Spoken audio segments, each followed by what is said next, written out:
And welcome back to another edition of Chocobo Chasers. As always, I'm G. I'm joined by the Chocobros this evening, Eric and Dash. How are you guys doing? Doing good. Good. Fantastic. Love to hear it. Hey, we were just talking about it a second ago. We are a little more than a week away from NFL kicking off, which is super exciting.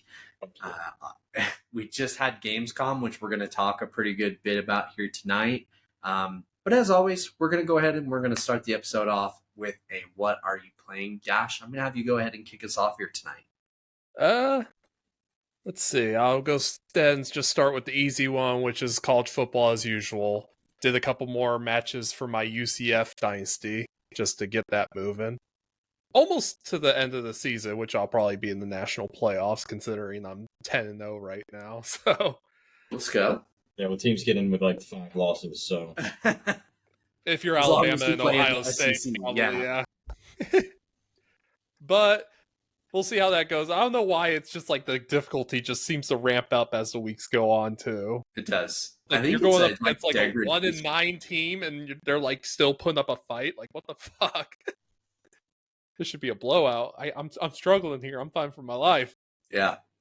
is But, Dash's camera going flashy for UG, or is Yeah. it just... Nah.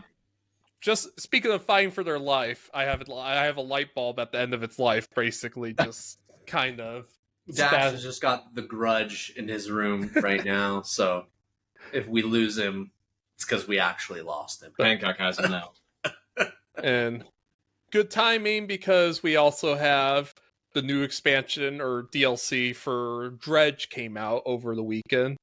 Hell yeah. And so this is the Iron Rig. So they added a big giant oil rig in the map.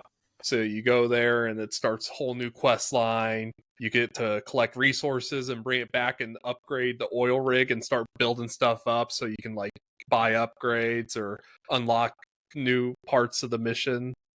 It doesn't add like a whole new map area, so that this giant oil rig's just basically placed in the north side of the map, and all the areas that you've been to before have new fish to hunt and new threats as you go and collect them. But it was something that probably took me 4 hours to do the entire story of the Iron Rig and collect all the new fish and mutated versions of those fish to get all the achievements based on that. But it was really good. I mean, I know I love how Dredge decides not to overstay its welcome too much while still giving you plenty to do if you do desire to dive into it more if you want. I'm curious to see if there will be more DLC in the future or if this might just be it, because I can't see them doing much more unless they actually want to add a whole new area. It's kind of funny because the Pale Reaches one actually added like a whole new zone that you had to go to. This one, you were just going to all the previous zones. So I can't imagine unless they put more outside the map.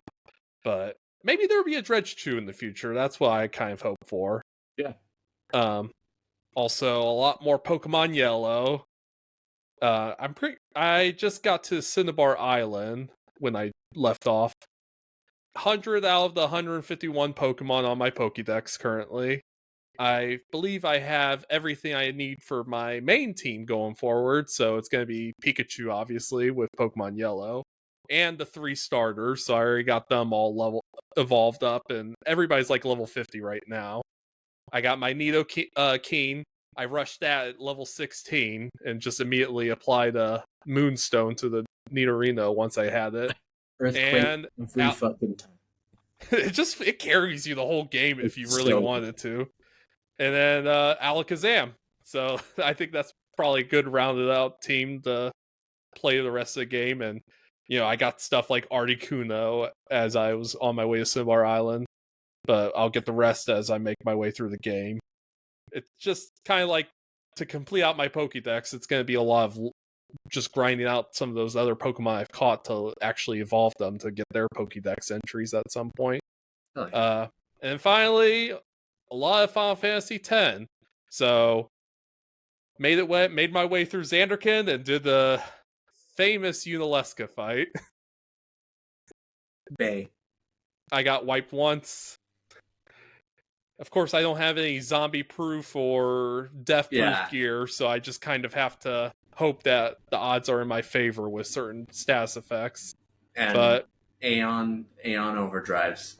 pretty much, once I got her to the final phase and got her some decent damage, before she did her mind blast, I popped out Bahamut and had him do his limit break, which almost killed her, but I managed to finish her up after that. And then it was blitzball time, because now we have the airship and I could do my recruitment. So my front three, which is pretty much all I need, I don't think anybody really gets past them, is Tidus, Brother, and Wedge. Tidus, who cares? I care. I didn't play the fucking games, and I care. It's Tidus. Let me see your Tidus. I know. Show me your Tidus. Exactly. Are you laughing at me?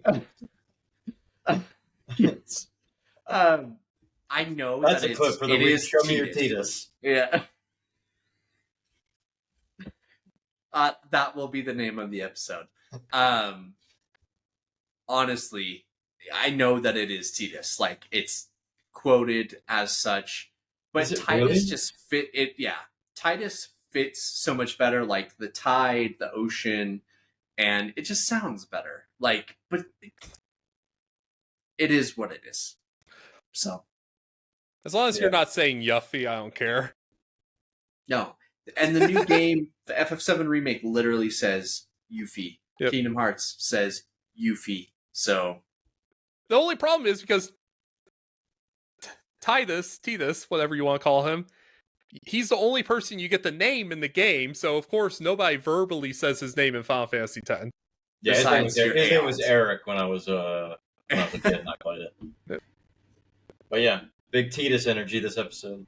But anyway, so it was a lot of fun. Like, I'm just working on getting all the Waka stuff from Blitzball rewards, so I have to like play through the league and tournaments to get that.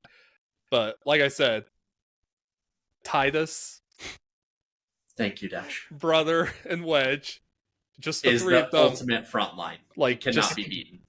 like immediately, anytime the opposing team gets the ball, all three of them just converge on him. So, and they have such high attack and blocking that no matter what they do, they are losing that ball. Yeah. And then Brother is so fast, you can just charge up the middle. Yeah. So like teams like the Kilika Beast, I could just drop like 12 points on them.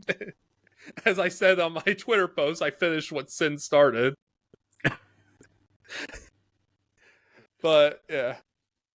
Takes me back to a question, because I know someone posed a question in the Saints Block Party Discord about Blitzball.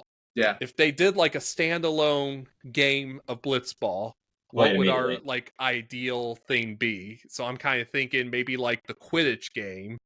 Yeah. Because that's a great template, actually.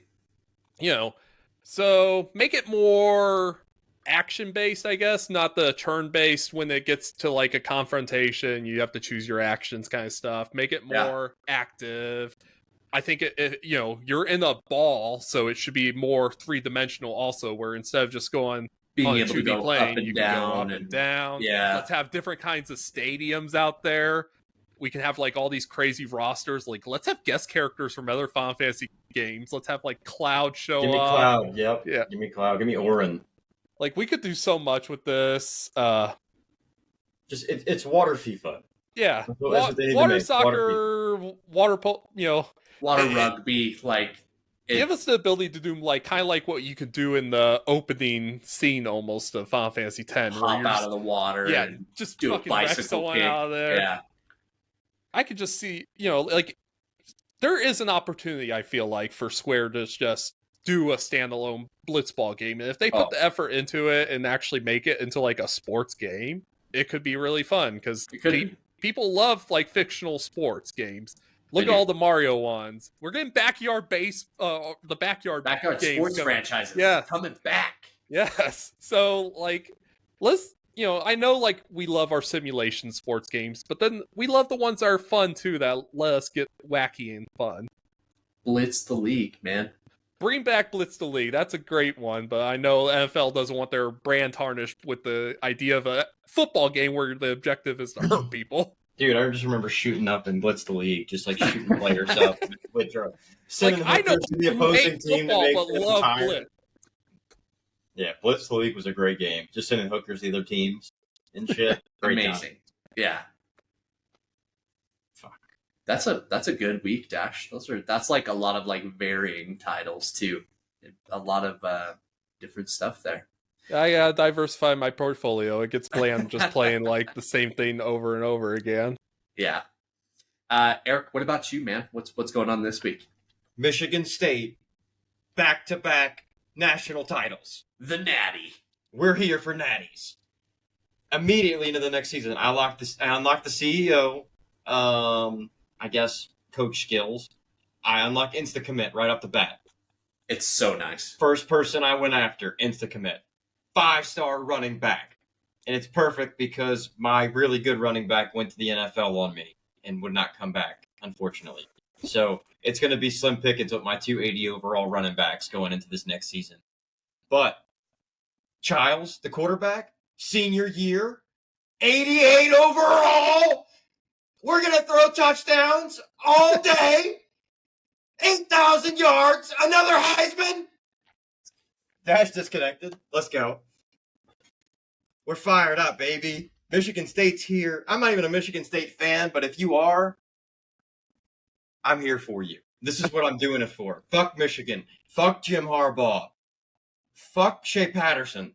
Fuck all of them. It's Dubs time. Spartan time, I bumped baby. my microphone and it just disconnected me for some reason. Probably because Leonidas died for this. Spartans. All right. So after I got done dominating college football again, undefeated, fuck Oregon, bitch made ass Seriously, Oregon, though. OP ass Oregon, fuck you. Oh, I like Oregon, fuck you, fuck you. No one likes you. I got back into Crusader Kings 3. They have a huge update coming out Friday, boys. It's game changing. The Dragon Seeds are here. The Dance with Dragon bookmark's coming. You can tame Vermithor. Ooh. You can have Caraxes. You can kill Daemon. I'm gonna console command murder every single person and take their dragons. Now, do you have to have Targaryen blood? I'm assuming. You have to have Targaryen, well, Valyrian blood. Yeah. Okay. But you can make your character with Valyrian blood, baby. I do it every time. And I don't know what I'm gonna do first. I might start at the start of Dance of Dragons. I might come back into pre-Robert's Rebellion like I always do, and just hatch a dragon all crazy like Aegon the Fifth. You don't know the lore? That's not my problem. Aegon the Fifth died at Summerhall, dude. He tried to bring back dragons. It didn't work. Duncan the Tall saved Rhaella Targaryen. Fucking Aerys Targaryen ends up going mad pretty much because of that. And a bunch of other stuff. Defiance of Duskendale. Rhaegar Targaryen, Summerhall. Look it up. You'll learn some stuff. Anyway, I'm really excited for it. The dev team for the mod for Game of Thrones for Crusader Kings 3. I'm not even worried about saying this. This is one of the best mods ever made for a game. Wow. That's Ever. high praise. Ever. If you play it and you like it and you can donate to them, do it. Because I don't even play vanilla Crusader Kings 3. I don't give a shit about history. I've read enough of that shit. I don't want to be the Byzantines. I want to be the Targaryens. Or I want to be some random house. It's amazing the amount of work some of these people do when they make their mods. Oh, it's insane. For the Warhammer 40k Dawn of War game, there's the Unification mod, which adds in like pretty much all of like the lore factions into the game, a whole bunch of units and titans and stuff. And they hired voice actors to do the work, like voice these characters that they modded in too.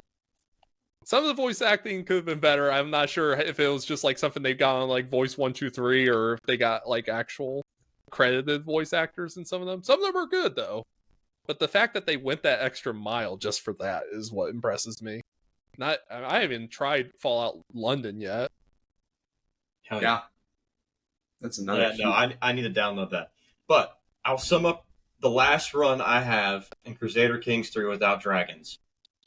House Calarian, owners of Harrenhal, the Patriarch has died. My OP character died, but he leaves behind him a dynasty that'll last. His grandson is the Lord Paramount of the Westerlands. I went scorched earth on the Lannisters.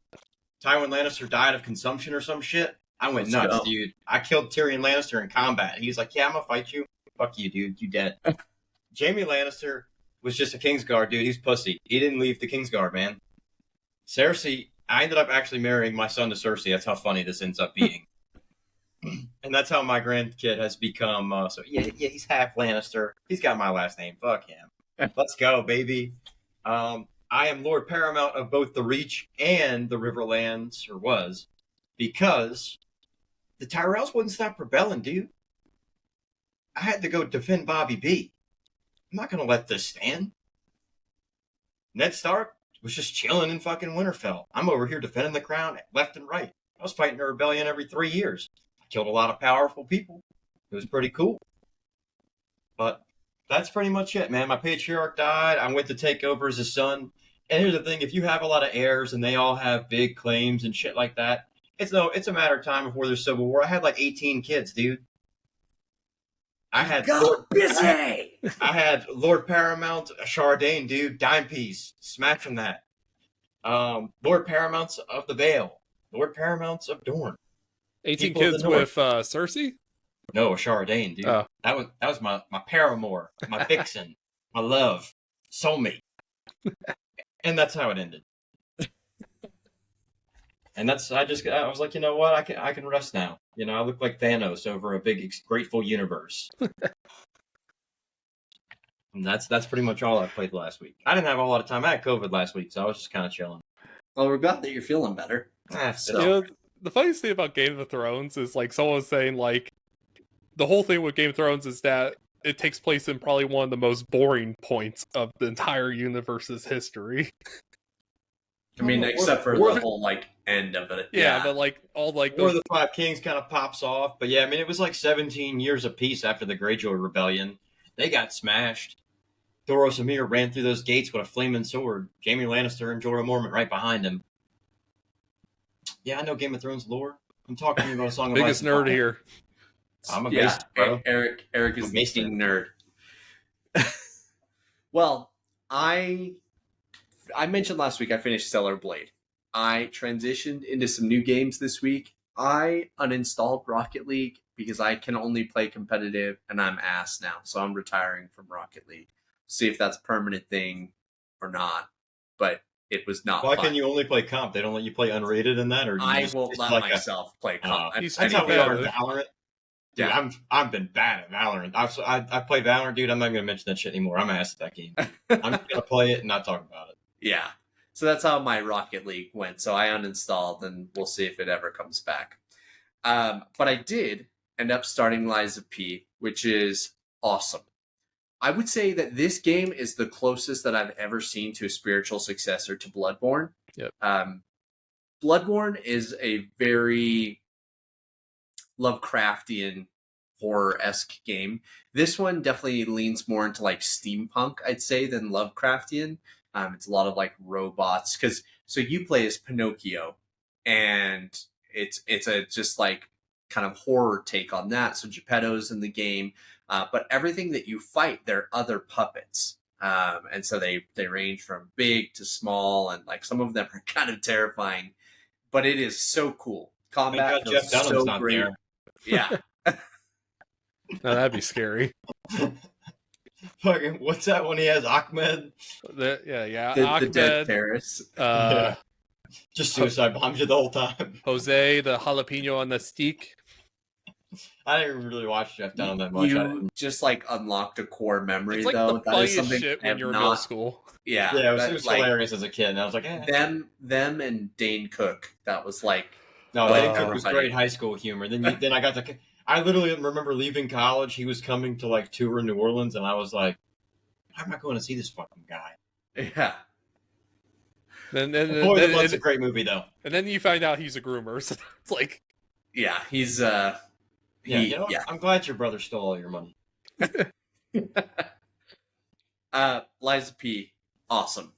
Really, honestly, super enjoying it. Taking my time though. But I've been splitting. I definitely did not game as much as I have recently this last week. Took it a little bit easier. Also played some college football. I'm in my like 6th year with Utah State. I actually lost in the college football playoffs last year with probably one of my best teams, which was pretty crazy. So I'm coming back with a vengeance. You My on Heisman? freshman QB won the Heisman last So, year. are you on Heisman difficulty? I'm playing All-American. Oh, that's what I'm on too. It's just fun. And it is fun. And it is enough of a challenge that it's still fun too, especially when you start playing some of these top teams. I did play Oregon week 2 and just fucking curb stomped them though. I went American History X and just My first It season in was- Michigan State, I played them 3 times because oh, I played them in my schedule because they're Big Ten. conference played it- championship. I played them conference championship, and then I played them in the national championship. I was like, I'm tired of Ducks. Yeah. I just let them have it because they actually stole the number 1 overall prospect from me a year prior, who ended up being a QB with like 92 speed.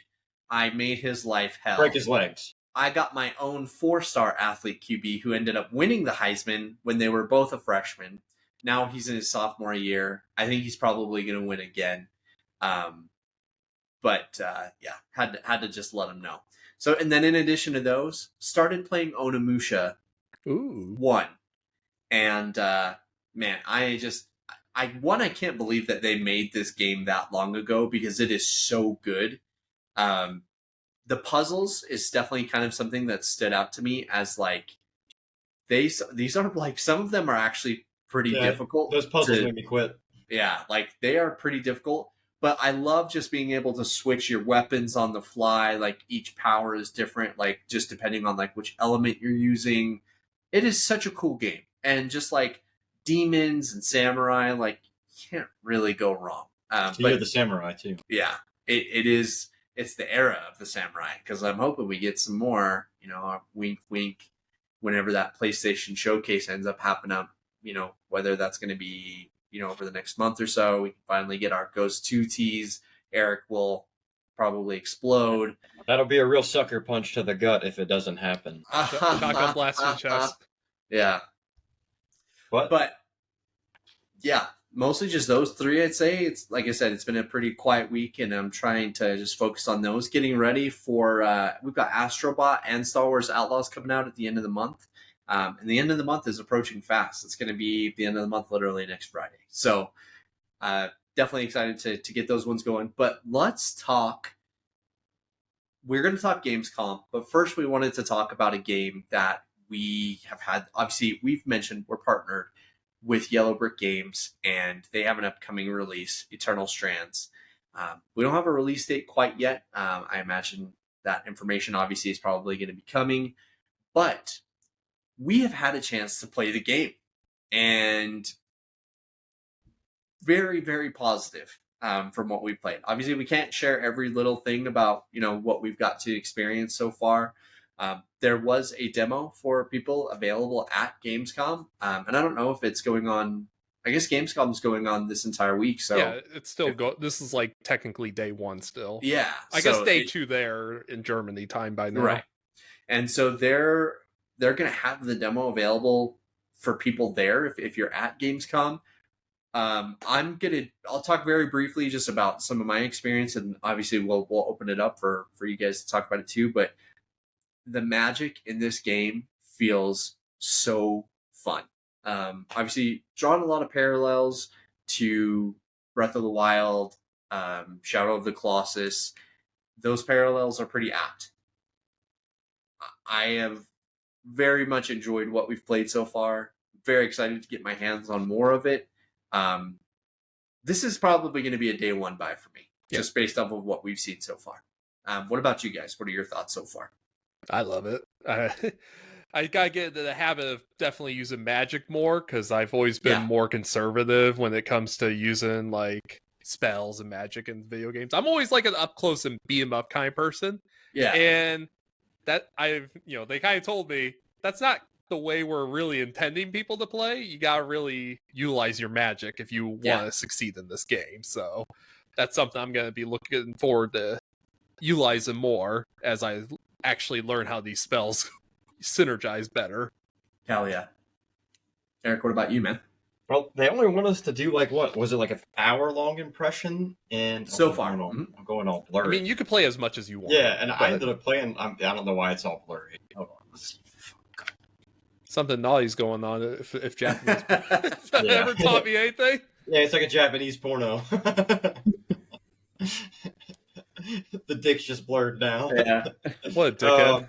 But no, it's there we go. So it's I ended up just like losing track of time in that hour, and I played for a few. I had a lot of fun, man. The bosses felt fun. The magic felt good. I mean, like Dash said, I was using the weapons. I thought the weapons felt fine. The parry system was fun. It's very reminiscent. I mean, look, if you like Shadow of the Colossus, if you like Breath of the Wild, if you like blowing stuff up, you're gonna like this game because you get to do all three of those. I can't wait to see more of like the crafting too, because they Yeah, said that we they're got gonna, taste. Yeah. they're gonna say, I think they said something like, oh yeah, we're gonna have like synergy, so like you'll get set bonuses if you craft armor with specific materials all together. So really I'm a sucker for cosmetics, so anytime the type of material you use to craft something slightly changes like the texture or the color, I'm all in for that. Just Yeah, But no, we look very good, kill good. Yeah, very positive overall first impressions of the game. Obviously, we are very excited to share more with you guys once we're getting that information and once obviously we're able to talk about it, because part of this relationship is, where there's stuff going on behind the scenes we can't always talk about. We've actually been sitting on this for a minute and we've been really excited to talk about it. But we're thinking people are going to really like this one. So it's about a month now we got to do that, huh? Yeah, it's been a minute. So definitely a priceless experience. Never done it before. Yeah, not sure about this was our first one, so it's gonna be it's a very hands-on experience. Again, cannot talk about a lot of stuff, but very, very thrilled to be a part of it regardless. So let's talk Gamescom. We previewed some of the stuff last week when we were talking, prospectively saying, what could potentially show up, what, were some of the highlights. So we'll run through some of the highlights real quick. We'll talk about some of our favorite stuff. There's one thing specifically that I really want to talk about, but we'll get to that here in a sec. So Borderlands 4 got revealed. It was a cinematic trailer showing going to a new planet. I've never played a Borderlands game. Dash, I think you have. You said you had a pretty positive experience playing them, right? I would say, yeah, every Borderlands game relatively is good. It's pretty much what really jumped the looter shooter genre to the extent that it's become, because usually when we've gotten those looter games, it's always been games like Diablo and Titan Quest and stuff like that. So having a first-person shooter one where you have all these crazy weapons with different stats and abilities and stuff, which Borderlands 1 was a jumping-off point. It's kind of slow if you go back to replay it now. Yeah. But Borderlands 2 is kind of like that. This is the epitome of, like... it's the Kingdom Hearts 2 of the series. Pretty much. Like Borderlands 3 gameplay is good, but, like, I'm sure you've heard... the story might not be fell a little short. The best kind of. Can't be worse than the movie, apparently. And that's the kind of one thing I'm wondering: is the movie going to affect Borderlands 4? I don't think it's going to affect it too much. I don't think it will. I think they announced Borderlands 4. I think they might because of the negative reception of the movie. Yeah. Honestly, that's not surprising at all to me. What is it sitting at, like $10 million, and it had like a $200 million budget or something? Huge. It's going to be a monumental loss for this. This might be the biggest bomb ever. It's like the Acolyte for Disney Plus. Yeah, our previous episode was literally called "The Borderlands Movie is Booty." So I'm not going to see it until it's like free on Netflix or something. I'm not going to see it. You could have just ended it right there. I'm not going to watch it. I will watch it out of curiosity because I'm sick like that, but I'm not going to pay money to see it. Did you watch Madam Web? I did not. Oh, well, yeah, okay. See, that's like the curiosity I would lean into. Like I've heard that is so awful. I'm never going to watch it. To watch it, apparently. I could think of two. Sure. Yeah. So in addition to Borderlands, we got a new Dying Light, which it seems like it's kind of like a Miles Morales, like not full game experience, but like a 20-ish hour, which I mean that's a decently long game. So Dying Light: The Beast was announced, the return of Kyle Crane, who is the protagonist from the first game. So this is kind of like Dying Light 2.5. So that's coming. It's kind of out of left field. Definitely not anything. Jeff Keighley was really excited to announce like a lot of this stuff did not leak beforehand. Yeah. Civ 7 was announced, or not announced, but the release date was announced February 11th, launching on Switch, PS5, Xbox, and PC. We finally got a release date for Indiana Jones and the Great Circle, and we found out it's coming to PS5. There was a lot of rumors leading into Gamescom that a big Xbox title was going to be coming to PlayStation. Now we know what it is. So we're going to see more and more of this. Xbox is shifting away from console exclusives. One, because you have to justify some of these insanely expensive purchases that they've been making over the last few years. And two, I mean, it's just that's their game plan right now. Like they're not focused on keeping everything in-house. It's just another reason for you to buy an Xbox or to utilize Game Pass on PC, because then you can play this game day one and you don't have to spend $70. But there are going to be people who do spend the full $70 to play this on PlayStation because that's going to be their platform of choice. Honestly, I may be one of those people. Yep. You know, it just depends. But it looks like a decently fun time. It is still weird to me that there's like it's both third and first person. I don't know. I think that's so odd. But I would think I kind of enjoy the idea of going third person when you're at least swinging around and stuff, because at least it gives you a better sense of your surroundings. It feels good. Like I liken it to like Uncharted, because Uncharted is basically Indiana Jones, but for PlayStation, honestly. And I mean, the third person worked really well. I mean, those games are incredible, all of them. So, a game obviously Eric has talked about on the show, Marvel Rivals, got announced, releasing on December 6th, and all heroes are going to be available to play from day one, which is W for gamers. That's a big dub. Like, especially because in games like this, especially a free to play game, this is so outside the norm.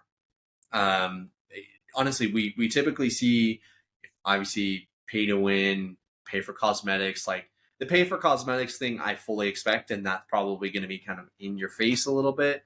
There's going to be a lot of people playing this game, and especially if they announce like, you know, a new Venom skin, a new, you know, Winter Soldier skin, especially if they do anything that ties into the MCU, which that's obviously just like a money printing opportunity for them if they decide to go that route at all. It looks like a lot of fun. Eric, you played it. It was a lot of fun when you were talking about it. I'm really excited to finally be able to play, and I think that this is going to have huge numbers from day one. Captain America and Winter Soldier got announced as day one releases for new heroes. Yeah. So that's The show ended with I believe it was Mafia, the Old Country. If you've ever played the Mafia games, they're a lot like GTA, much more of obviously like this like old-timey Mafia gangster vibe. Mafia 3 was the most recent release in this one. I'm excited. The Mafia games I've played, 1 and 3, had a pretty good time with both. Mafia 3 is actually, I don't know if it takes place in New Orleans or like a New Orleans like I think it is New Orleans. Area. It is in New Orleans. Yeah, so I only played 2. Okay. Yeah, they're pretty fun games. Would highly recommend if you haven't checked them out. I'm pretty sure some of them have been on PlayStation Plus as well. You can get Mafia Definitive Edition on Game Pass. And they're on sale on Steam right now, all 3 games. There you go. Probably because Plus. they just announced this one. Yep. Another game that got announced, Masters of Albion. So Peter Molyneux, who, if you didn't know, made Fable. He was the face of the original trilogy. is quite known for making some like ambitious promises quite a bit when it comes to his games. Self-funded this game, and I like it. yeah, it's like it's kind of a throwback to a lot of Black a and lot of like white dungeon yeah keeper, that like those like were like where he started off with. He kind of always did these where you're like a god and you control like these cities and you can just like pick people up and move them around and stuff. yeah. So we also did get Dune Awakening gameplay reveal. Yeah. I'm so stoked for this game. Shiloh, Shiloh. Yeah, we Lisan are al-Gaib. going to be the Lisan al-Gaibs. And it's launching in early 2025. That could be our so clan name, Lisan al-Dweebs. It looks like the sandworms are basically just going to be the nukes of this game, like in Yeah. Fallout 76. yeah. Batman Arkham Shadow. So this is like a fully fledged VR Batman game. I don't love that it's only launching for MetaQuest 3, but they pay for that exclusivity, and that's what you get sometimes. Monster Hunter Wild's got a bunch of gameplay launching in 2025. Lost Records Bloom and Rage, which is a new game from Don't Nod, the creators of Life is Strange. Call of Duty got a pretty good look at Black Ops 6, their campaign. Goat Simulator Remastered had probably the strangest trailer I've ever seen. I literally kind of had to like, Dash and I were talking throughout and we're like, what the fuck is this? And then it finally got revealed. Oh, that's what this is. Okay, now we can talk about the thing that I've been wanting to talk about this whole time. That is Secret Levels. Or Secret Level. A new show coming to Amazon Prime from the creator of Netflix's Love, Death, and Robots, which is amazing if you haven't seen it. This production company is responsible for creating a lot of the like big cinematics that we see from games today. So what they mentioned in their presser was, a lot of people come to them and they say, well, why don't you just make like a full show? That's So what we've been exactly asking what Blizzard for how Yeah. long? Yeah, and that's exactly what they went out and did. So they're going to do 15 animated stories. They've already given us a peek at some of the characters and some of the titles that are going to be shown. We've got Armored Core, Concord, Crossfire, Dungeons and Dragons, Exodus, Honor of Kings, Mega Man, New World, Pac-Man, PlayStation, Sifu, Spelunky, Outer Worlds, Unreal. And if you watched the trailer itself, you can see Kratos, you can see Jin Sakai. I'm hoping the Mega PlayStation Man. one's going to be like a PlayStation All-Stars one. That would be pretty sick. And also, if they ever bring that back, I will play the shit out of it because that game was so fun. It was so underrated. I think people it launched before its time. If it launched today as part of a PlayStation Plus, people would play it so much. And then they could launch it day one on PC too and make it crossplay. Just saying, PlayStation. But anyway, this show about games, it looks incredible. Like it might be the thing that I was most excited about from this entire thing. I was honestly a little underwhelmed with Gamescom. I don't know if we're just like we expect too much. I think we're spoiled, yeah. Yeah, that might be part of it. But honestly, it was a so-so conference. Like, it was cool to see some of the things that they did show, because you did get a look at some games that we haven't even talked about that did look pretty cool.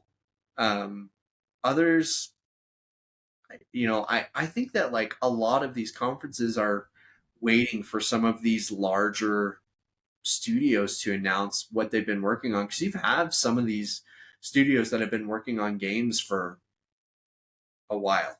With the new console announcements probably coming soon, they're probably holding the big ones until that. I do wonder if we're in store for like a PS4 style end of the console era, which would be insane. I would lose my shit if that ends up being the case, because the end of the PS4 life cycle, goated. It is maybe the best like slate of releases in like a 2 to 3 year period that we've ever gotten in gaming. And the shitty thing is that we're just in a situation right now where games take so long to develop. That might just kind of be the norm. That's why I love the idea, like, you know, Insomniac making some of these smaller games in between, like the Miles Morales game, which is, again, only like a 10, 15 hour game, but it's something great that can hold you over, and the quality is still there. Like, it's still an amazing game. So definitely, what were some of your guys' favorite things from Gamescom? Dune Awakening, for sure. Yeah. I can't wait to play it. Kingdom Come Deliverance 2. My boy Wedge is going to be hyped for Stalker 2. So shout out to my boy there. Did they show Stalker 2? They've got trailer review. Like I think they did, yeah, as part of the Xbox portion of the conference. Yeah, it says developer deep dive. I didn't get the chance to watch all of. Yeah. No, it might have been some of the stuff they did during today, then, not the opening night. Yeah. I was interested in. Man, you got to look at the Starfield DLC. I'm hyped for that. Shattered Space, September 30th. And it's not going to be bouncing around from different systems. It's going to be all focused on one planet. So hopefully it's got a lot of depth to it. I know a lot of people have the critique that there's not a lot of depth to the game, which I understand. But you get one big massive spot that's got a lot to do in it. They released the intelligently yesterday designed areas, actually, instead of these procedurally generated areas. Mm-hmm. Yeah, I think that was like the main thing is people were expecting like, 1,000 planets, I'm going to get 1,000 big ass fucking Skyrims. But I mean, you get 1,000 big empty planets. I mean, look, you're space explorers. Like, you're not going to find life on every planet. But no, I think that's kind of one of the things where they probably should have been a little bit more like, hey, this is going to be 1,000 planets, but some's going to have nothing. Yeah. 0. But I'm going to test out the Doom buggy tonight and see how that is. Be excited to hear about it next week. So we're going to go ahead and we're going to close out the show talking about one more game which launched last week to some pretty solid reviews. It's actually the #1 played single-player game of all time on Steam, and that is Black Myth Wukong. This game has been in development like publicly for longer than any other single-player game that I can really think of. Since like 2019, I was. Yeah. And it I remember seeing levels and builds and things like that showing up on Twitter of it. Because this is a very famous story. Journey to the West is one of the probably most famous Chinese novels of all time.